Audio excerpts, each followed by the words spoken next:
Hello guys, welcome back to my channel. তোমরা সবাই কেমন আছো? আশা করি ভালো আছো, বাট আমি ভালো নেই।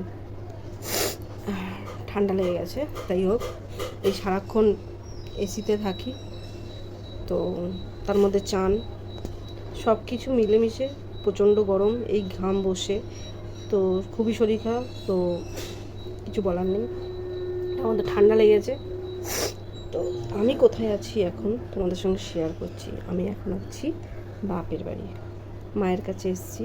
কারণ হচ্ছে আমার মায়ের প্রচণ্ড শরীর খারাপ, তো ছিল, যাই হোক ভগবানের দয়ায় এখন ভালো আছে, সুস্থ আছে, একটু ভালো হয়েছে। তো তোমাদের সামনে সেই জন্য আমি ক্যামেরায় এসেছি। যখন এসেছিলাম তখন মায়া খুবই অসুস্থ ছিল, তো সেই কারণে সেই ভিডিওটা আমি আপলোড করতে পারিনি, কারণ ভিডিও আমি করিনি।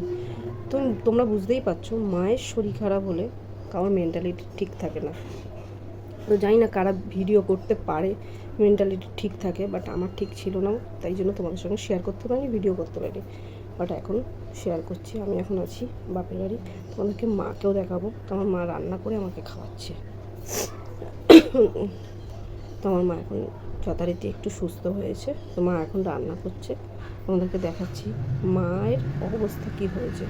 হালটা দেখো, মানে রোগা, মানে কী বলবো, যারা আমার মাকে আগে দেখেছো তারা দেখেছো, মানে একটু হলেও ভালো ছিল, আর এখন সেই অনুযায়ী কিছুই নেই, মানে ভাগ হয়ে গেছে, এতটাই রোগা হয়ে গেছে, তো এতটাই অসুস্থ হয়ে গেছে। তো যার মায়া আছে তারা জানো।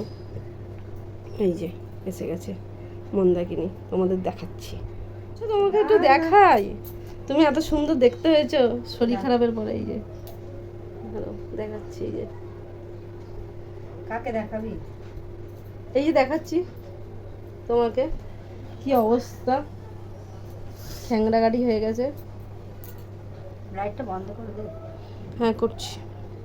তো দেখতে পেলে আমার জননীকে, কি অবস্থা দেখো। তো এই অবস্থায় ভিডিও কে করে, তো সেই কারণেই করছিলাম না। তো যাই হোক, তো চলো আজকে একটুখানি, আর সবাই প্রার্থনা করো আমার মা যেন সুস্থ হয়, সুস্থ থাকে, আর কিচ্ছু চাই না। তো তারপরে ভিডিওটা আমি পরে আপলোড করছি। আর তার থেকে বড় কথা হচ্ছে, আমি যখন খাবো তখন তোমাদের সঙ্গে শেয়ার করছি কি রান্না করেছে আজকে মা। ঠিক আছে, তো টাটা। রান্না হচ্ছে, কিচ্ছু বুঝছো না।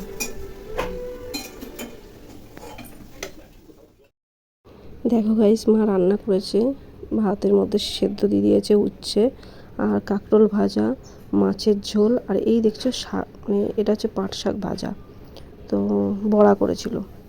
সব কিছুই ভালো রান্না করেছে, আর আমি খেতে আরম্ভ করে দিয়েছিল।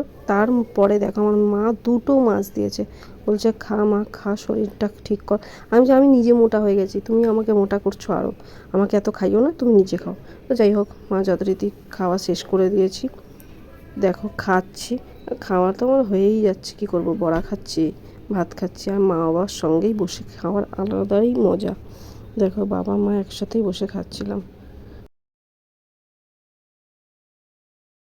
তারপর দুপুরবেলা একটু রেস্ট নিয়ে ঘুমিয়ে টুমিয়ে তারপর চলে গেলাম কাকার বাড়িতে। সামনেই কাকার বাড়ি, এই কাকার বাড়ির টিভি চলছে, ঠাকুমা শুয়ে রয়েছে পাশে, দেখতেই পাচ্ছ। তোমাদের এক ঝলক দেখাই, দেখো শুয়ে রয়েছে, মানে কাকার মা। ঠিক আছে, তো তারপরে বসেই আড্ডা মারা হলো, কাকি চা করছিল, তারপরে বোনেরা সব পড়াশোনা করছিল, এই যে প্রজেক্ট বানাচ্ছে, এই সব করতে করতে তারপরে সব আবার আমি বাড়ির দিকে রওনা দিলাম। চলো গাইজ, ঘুরে ঠুরে আসলাম, কাকার বাড়ি গেছিলাম, ঘুরে এসে এই এখন আটা মাখলাম, রুটি করবো। দেখো তোমাদের মাখাটা দেখাচ্ছি, আটা মেখে রেখে দিয়েছি, আর মা এখন কাজ করবে, ফুলের মালা গাঁথবে ঠাকুরের, তো সেই জন্য মা বসবে।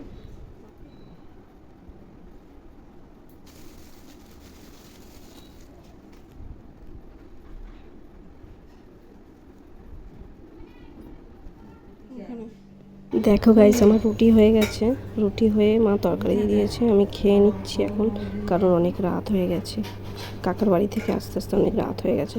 ঠিক আছে, এসে ফ্রেশ হয়ে তারপর আমি রুটি করলাম, করে ঠরে তারপরে খেতে বসেছি। মারাত্মক লেভেলের। আর তো মা বললো একটু কড়া করে তোকে পরোটা ভেজে দিচ্ছি, তো আমার ভালো লাগে কড়া করে পরোটাটা, সেই জন্য আমি ভিডিওটা এখানেই শেষ করলাম। টাটা।